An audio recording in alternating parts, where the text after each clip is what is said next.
Last month we debuted a new video series where we ranked the best coasters that opened in a given year. We started with 2001, the first year of ACN, and a link to that video is above. Evidently, some of you were confused by a video featuring only coasters built in the US. I guess being called America's Coaster Network wasn't obvious enough. All joking aside, it's a new month, so we're moving on to 2002, which was another excellent year for coasters. 32 were built, and it was a year full of prototypes, as well as improvements made on tried and true models from top designers. With so many unique and first-of-their-kind coasters opening up in 2002, not everyone is going to agree with the ranking we came up with, but disagreeing with opinions is what makes America great, right? This is our top 10 list of best roller coasters that opened in 2002. In the US.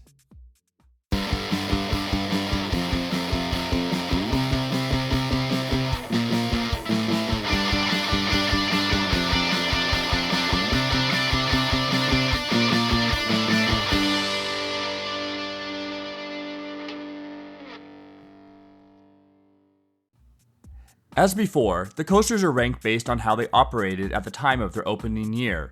That is, if they became rougher or had modifications in later years, that will not play a role in how they are ranked today. Before we start the top 10 list, here are a couple coasters that didn't quite make the cut, but are still worth an honorable mention because they are notable prototypes. Roller Soaker at Hershey Park opened in 2002 as the second in the world of its type, the first being Flying Super Accelerator at Carowinds just 2 years earlier. Riders traveled in a single car, suspended beneath the track, with 2 seats facing forward and 2 backward. The coaster was only 70 feet tall and reached a mild top speed of 20 miles an hour, but what made it so unique and fun was the ability to dump water on people below. When the car was in the station loading riders, water tanks on the car would fill up, giving each rider 4 gallons to release during the ride. But those down on the ground weren't left helpless. They had water cannons that would be fired up at those on the coaster. Roller Soaker was designed by Setpoint, a robotics company that hadn't built any roller coasters before, and it's fairly obvious why.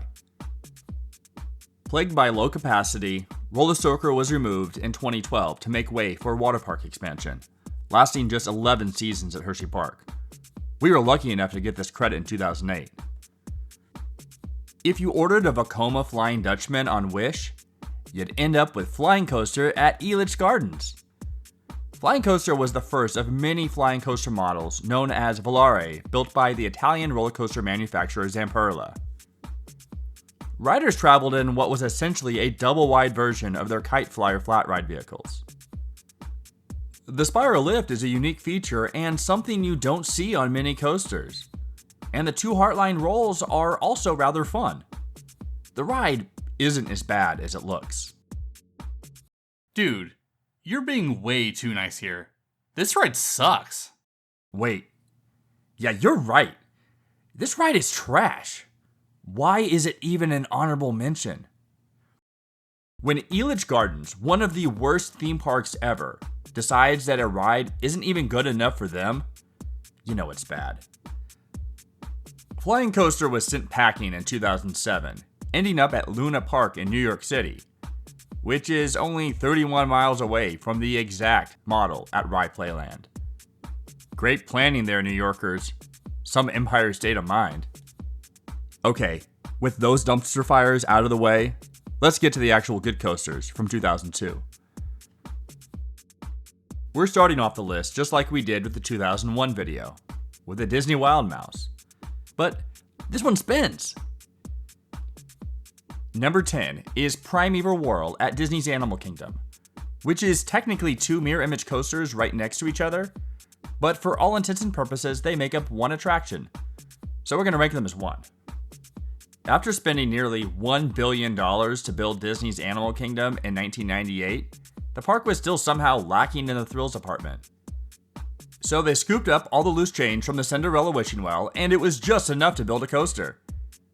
The sign on the well never specified what kind of children's dreams it would make come true.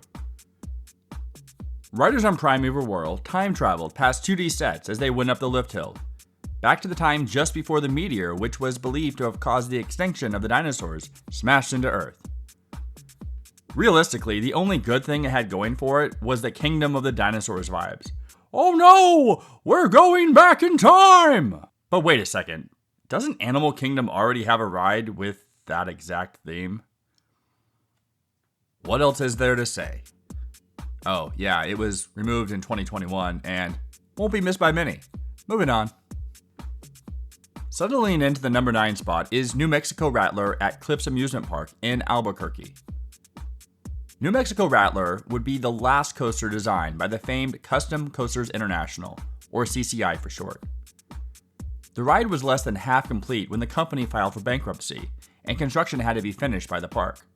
It's one of the shorter coasters designed by a CCI, but they really had the ability to pack a lot into a small layout.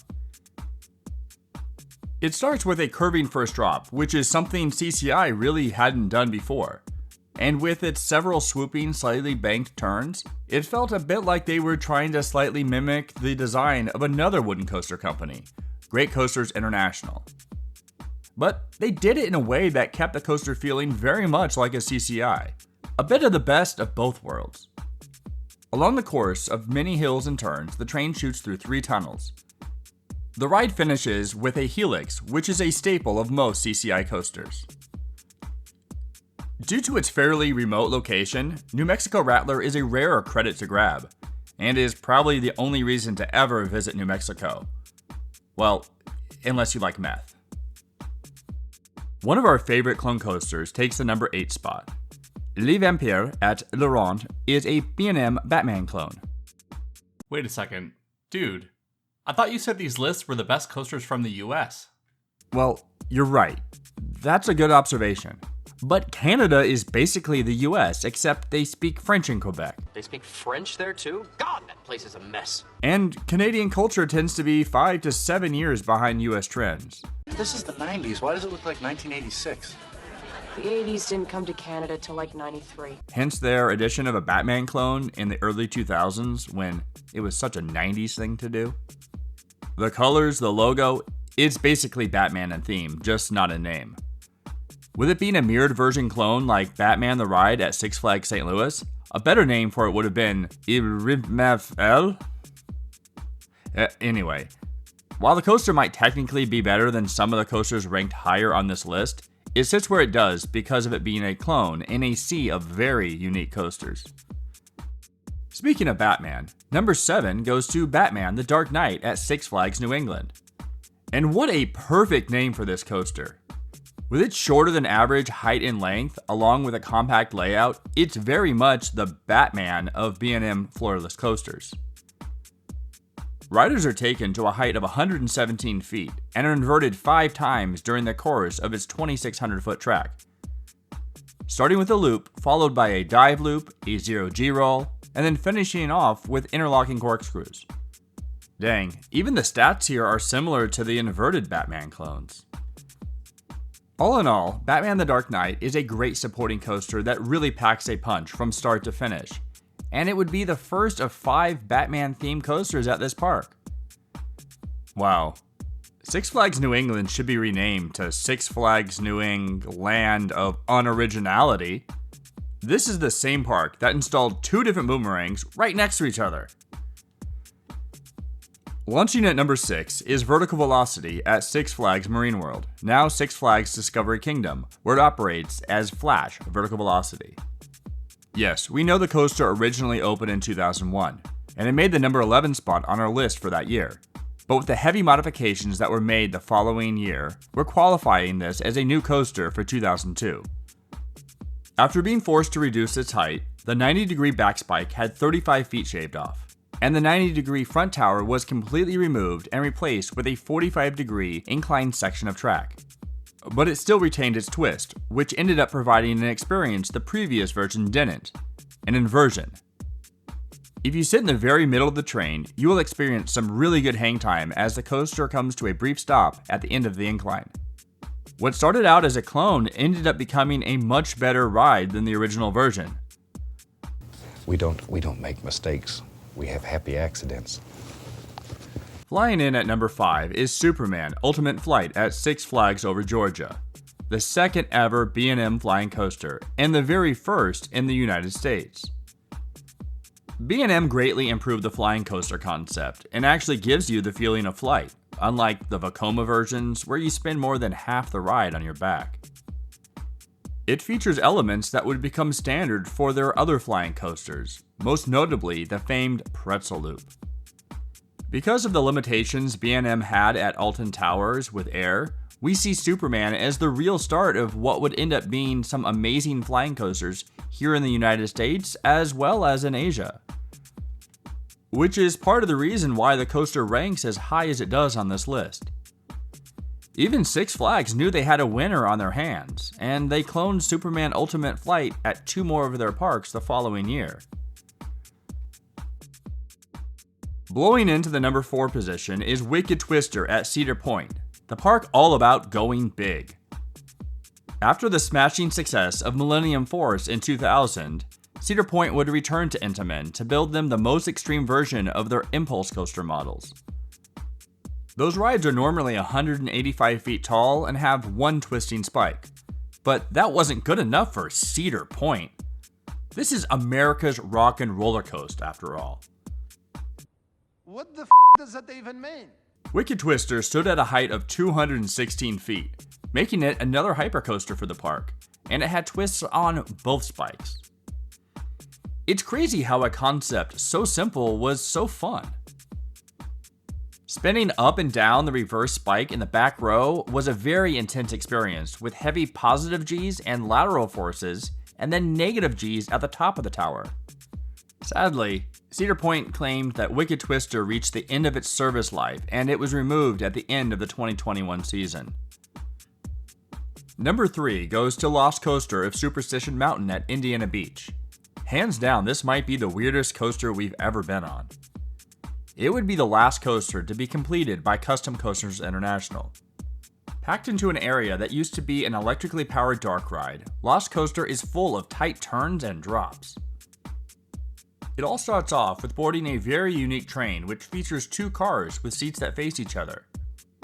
And then up an elevator lift, which isn't something you see very often on a roller coaster.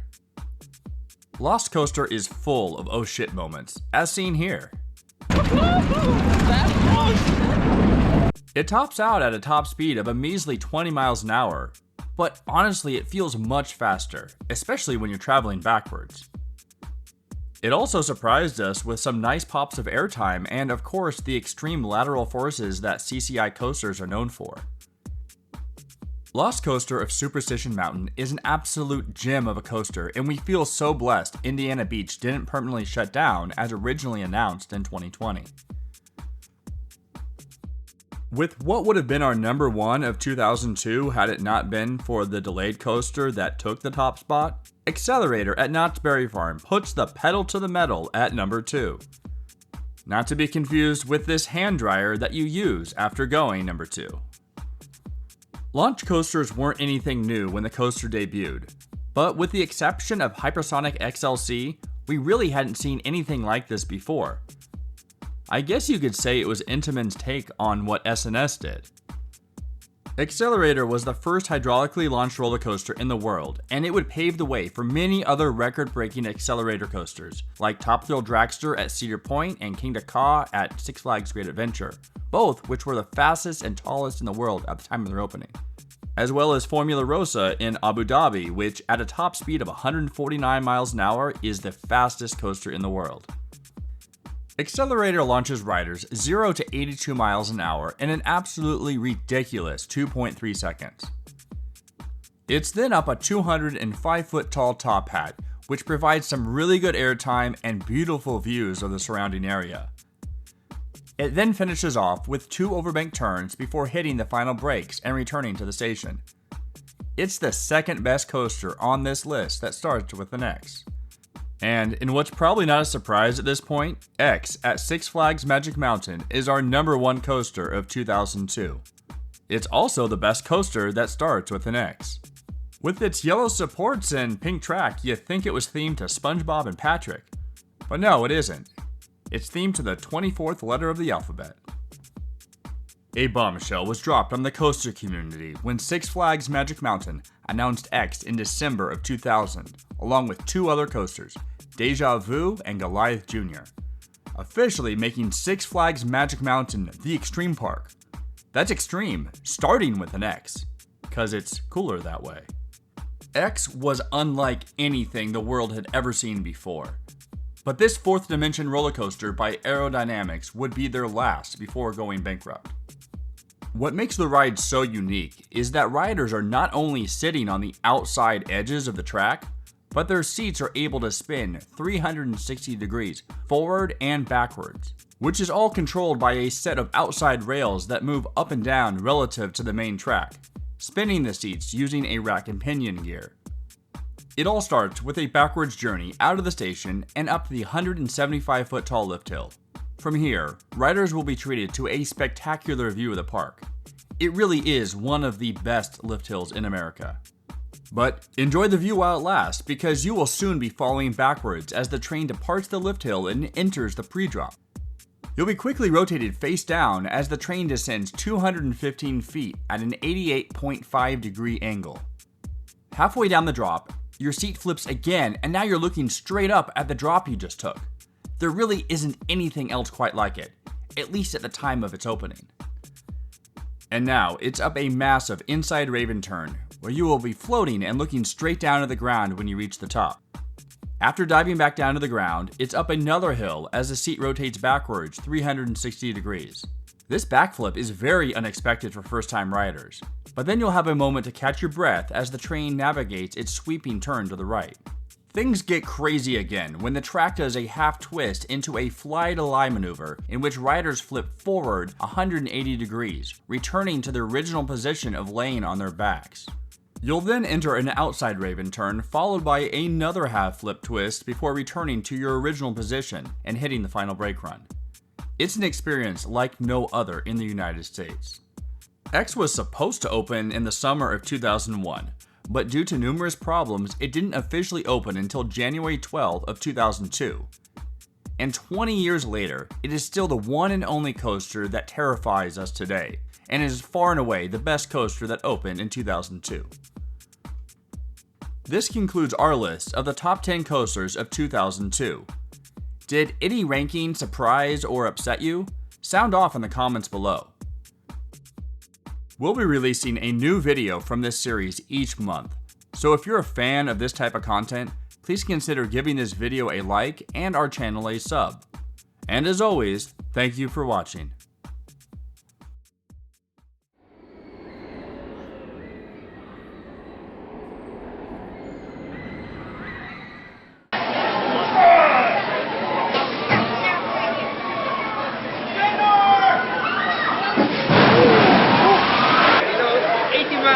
Seconds, you have to buy a Ferrari for $300,000 to get this. This one's only 11 million, right? Beg your pardon? This one's only 11 million, right?